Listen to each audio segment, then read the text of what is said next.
I'm 70 years old, and I need to tell you something most people won't say out loud. What I'm about to tell you might make you uncomfortable. It might even make you angry. Because it goes against everything you've been taught about success. For 40 years, I chased it, and I caught it. And that's exactly where I went wrong. You see, I grew up believing success was the answer to everything. That if I worked hard enough, sacrificed enough, stayed disciplined enough, life would eventually reward me. I believed success would bring peace. I believed it would bring happiness. I believed it would make all the struggle worth it. So I did what I was told. I studied. I worked late. I said yes when I wanted to say no. I postponed joy. I postponed rest. I postponed life.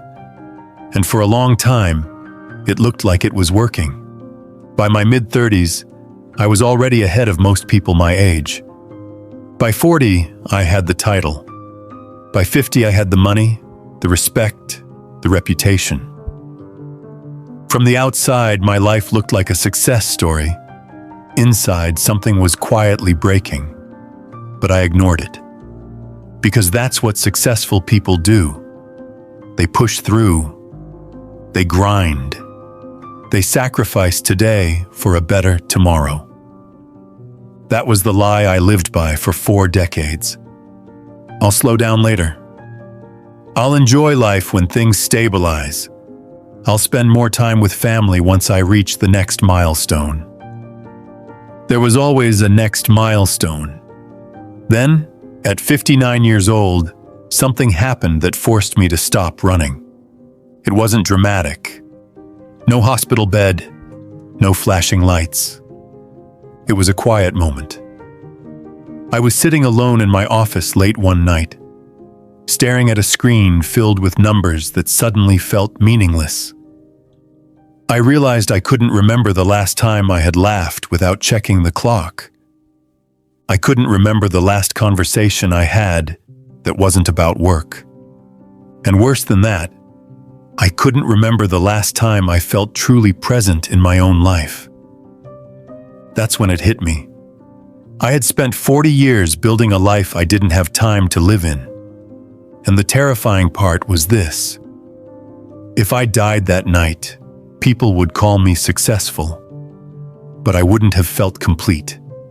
Let me tell you the biggest regret of my life. It's not the risks I took. It's not the failures I had. It's the moments I traded away in the name of success. I missed birthdays because of meetings that no one remembers. I skipped family dinners for deadlines that didn't matter a year later. I watched my children grow up through photos instead of memories. I kept telling myself I was doing it for them. But deep down, I was doing it for my ego. Success is seductive. It tells you that everything you sacrifice will be worth it someday. But someday is a dangerous word. Because someday never arrives. You hit one goal and another appears. You earn more and suddenly you need more. You get recognition and now you're afraid of losing it. Success doesn't free you.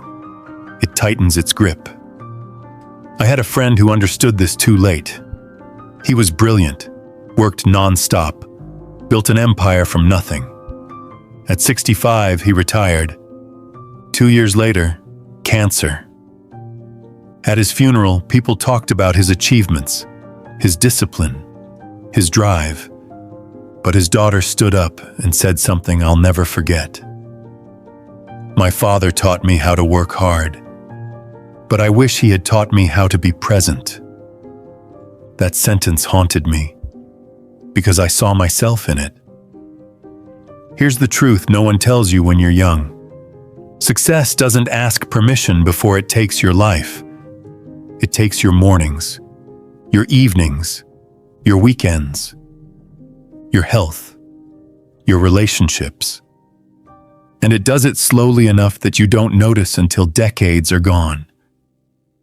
I used to think rest was weakness, that slowing down meant falling behind. Now I understand something much harder to accept. You don't fall behind by living. You fall behind by waiting. I waited to travel. I waited to reconnect with old friends. I waited to pursue interests that didn't make money. I waited for the perfect time. The perfect time never came. Instead, time came, and it kept moving. I lost my father while I was too busy to visit more often. I told myself there would be time later. There wasn't. That regret stays with you, not loudly, quietly. It shows up in the moments when everything finally slows down and there's nowhere left to run. If you're watching this and thinking, "This doesn't apply to me," I understand. I thought the same thing. I thought I was different. I thought I had control. But time doesn't care about your plans. The most painful realization I've had isn't that life is short. It's that I spent most of it distracted.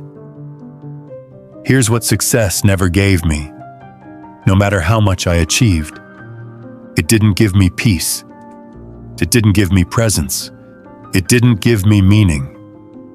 Those things only showed up when I stopped chasing and started choosing. Choosing people over progress. Choosing moments over milestones. Choosing enough over more.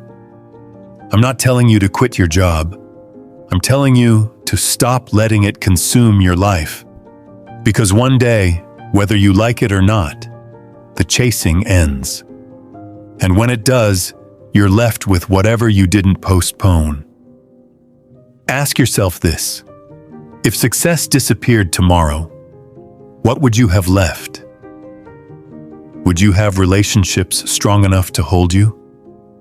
Memories rich enough to comfort you? A life that felt lived, not just achieved? Or would you have a resume and a long list of some days that never happened? I'm 70 years old now. I don't chase success anymore. I chase mornings without urgency, conversations without distraction, time with people I love. And here's the irony. I feel more successful now than I ever did at the peak of my career. Because success isn't what you accumulate. It's what you don't regret losing. If I could speak to my younger self, I would say this: stop measuring your life by productivity. Stop confusing busy with important. Stop sacrificing everything for something that won't love you back. Call the people you miss. Take the trip before you're too tired. Say no without guilt. Say yes without waiting for permission. And most importantly, start now. Not next year. Not after the promotion. Not when things calm down. They never do. I spent 40 years chasing success. My biggest regret is how much life I left behind while doing it. Don't make the same mistake before it's too late.